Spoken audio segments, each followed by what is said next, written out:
반갑습니다. 웨스트민스터 소이름문답 워시비즈 마스터 46번째 시간입니다.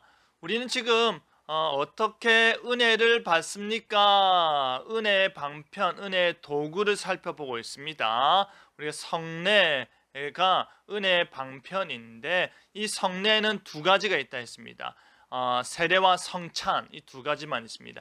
예수님께서 제정하신 이 두 가지만 우리는 인정합니다. 로마 가톨릭 교회에서 이야기하는 칠성례, 그래서 나머지 다섯 가지는 예수님이 제정하지 않으신 교회가 전통 가운데 그들의 임의로 정한 것입니다. 그래서 우리가 그것을 인정하지 않죠. 우리는 오직 예수님이 정하신 세례와 성찬만 우리가 인정한다라는 것입니다. 46문 세례는 무엇입니까? 우리 답을 다 함께 읽겠습니다. 세례는 성부와 성자와 성령의 이름 안에서 물로 씻는 성례입니다. 세례는 그리스도와 연합하고 주님의 것이 되기로 약속하는 것입니다. 성부, 성자, 성령의 이름으로, 그죠? 이게 언제 주어졌습니까? 대위임령 때 예수님께서 승천하시면서 그 제자들에게 너희는 가서 제자를 삼으라. 그 너희들의 제자를 그들을 성부와 성자와 성령의 이름으로 세례를 베풀어라 라고 했습니다. 그래서 우리가 세례를 볼 때 성부, 성자, 성령의 이름이 동급으로 나란히 언급되는 것을 통해 볼 때 세례 자체가 삼위일체의 이름으로, 삼위일체 하나님의 신학적인 고백 위에 그 이름으로 우리가 주는 것이다 라고 했죠. 물이라는 것은 표죠. 그럼 세례는 뭐냐라고 할 때 그리스도와 연합을 하는 것이다. 그리고 주님의 것이 되기로 약속하는 것이다. 우리가 성자이신 그리스도와 연합함으로 말미암아 하나님을 아버지라 부르고, 성자이신 예수 그리스도 연합함으로 말미암아 성령님, 이 성령님의 역사 가운데 연합게 되는 것이죠. 그래서 이후로 성령님이 우리 안에 거하심으로 인해 예수님은 하나님 보좌 우편에 계시니까 하나님을 또한 아버지라 부를 수 있게 되었다. 그리고 주님의 것이 되기로 약속하는 것이다. 내 것이 아닙니다. 나는 오직 주님의 것입니다. 자기를 부인하고 십자가를 지는 자만이 오직 제자가 된다라고 했지 않습니까? 내가 진실로 주님의 것이 되기로 약속하는 것이 바로 세례를 의미한다.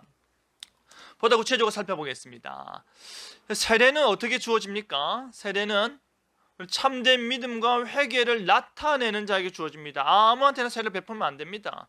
아무한테나 세례를 베푸는 것 자체가 비성경적이고 하나님의 말씀에 불순종하는 것입니다. 참된 믿음을 확인하고, 저 사람이 교회를 출석한 지 오래되었는데, 예배자의 삶을 산 지 오래되었는데 그 사람이 왜 예배를 드리는지, 어떠한 상태로 예배를 드리는지, 참된 믿음이 있는지, 회개하는 모습을 사는지, 점점점 성화의 삶을 살고자 노력하는지, 진실로 참된 믿음과 회개를 나타내는지를 보고 확인하고 세례를 베푸는 것입니다. 그리고 물로, 이 상징적인 개념으로서 물로, 이게 표죠, 표. 물로 베푸는 것입니다. 그죠? 예수님께서 물로 여러분, 우리가 침례나 세례나 동일한 개념이지만 침례를 행하든 세례를 행하든 물이라는 것이 상징적으로 나타내는 것이죠. 어떤 의미입니까? 씻는다, 깨끗게 하다라는 의미죠. 그리고 삼위 하나님의 이름으로 주어집니다. 성부와 성자와 성령의 이름으로.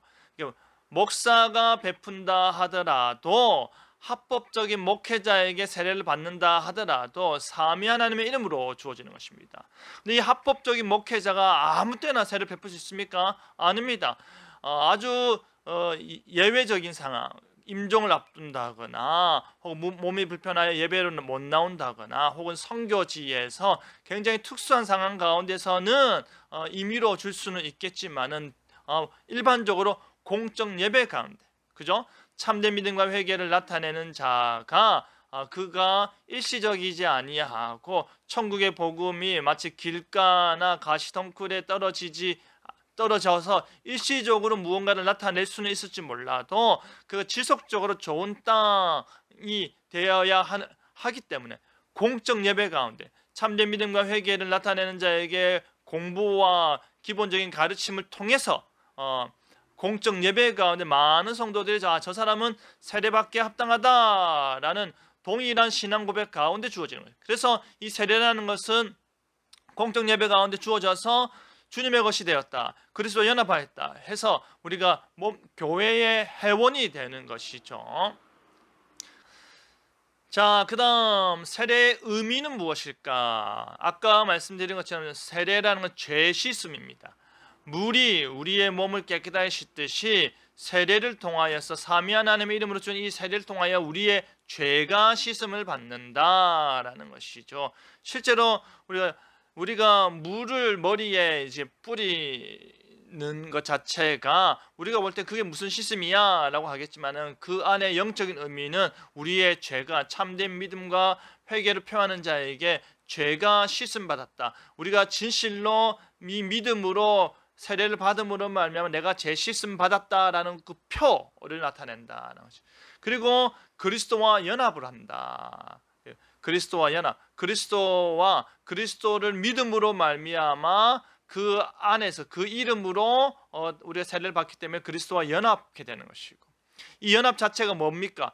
은혜 언약, 예수님께서 성취하신 은혜 언약, 예수님께서 성취하신 그 복음과 그 복음 안에 들어있는 약속, 그 약속으로 우리가 하나님과 언약 관계가 있는데 하나님께 전적으로 우리에게 베푸시는 그 모든 유익들, 그 유익을 받을 수 있도록 그 언약에 참여하게 된다. 더 이상 우리는 율법의 종노를 하지 아니하고 율법이 우리를 고소하지 못하고 오직 예수님께서 성취하신 모든 은혜 언약 안에 들어가게 된다.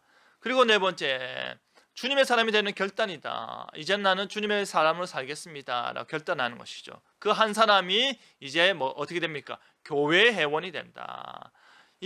나 한 사람이 세례를 받지만 내가 주님과 연합함으로 말미암아 이미 주님과 연합된 교회의 한 구성원, 회원이 된다라는 것이죠. 그래서 세례라는 것 자체는 개인적인 의미뿐 아니라 죄 씻음을 받고 그리스도에 연합되고 은혜의 언약이 참여하고 주님의 사람이 되는 이 개인적인 의미뿐 아니라 공동체적인 의미, 교회의 회원이 되는 의미가 있다라는 것입니다. 성경 이야기 바이블 스토리 보겠습니다. 예수님이 부활하신 후에 11 제자가 갈릴리 어떤 산에서 예수님을 만났습니다. 예수님은 제자들에게 사람들을 제자로 삼으라 라고 명하셨습니다. 사람들을 제자 삼는 방법은 무엇일까? 그것은 바로 예수님이 가르친 말씀을 전하고 말씀을 가르쳐 지키게 하고 성부와 성자 성령 이름으로 사람들의 세례를 베푸는 것이다. 말씀을 가르치고 참된 회개와 믿음의 모습을 보일 때 그에게 세례를 베풀어서 너희가 이 세례에 참여하고 세례의 참된 의미를 깨닫고 은혜를 받아 너희도 복음의 증인이 되어라 라고 말씀하시는 것이다 라는 것이죠. 나의 고백 보겠습니다. 다 함께 읽을까요? 우리는 삼위 하나님의 이름으로 세례를 받습니다. 우리는 교회 안에서 예배 가운데 목사를 통하여 세례를 받지만 그 세례 자체가 삼위 하나님의 이름으로 세례를 받는 것이다 라는 것을 기억하시면서 삼위 하나님의 이름으로 세례를 받은 자답게 주님의 것으로서 살아내는 그 은혜의 방편 안에 늘 속하고 있음을 증거하며 살아가는 저와 여러분 되기를 바랍니다. 웨스트민스터 이름은 다 52점 마스터 오늘 여기서 마치겠습니다. 감사합니다. 다음 주에 뵙겠습니다.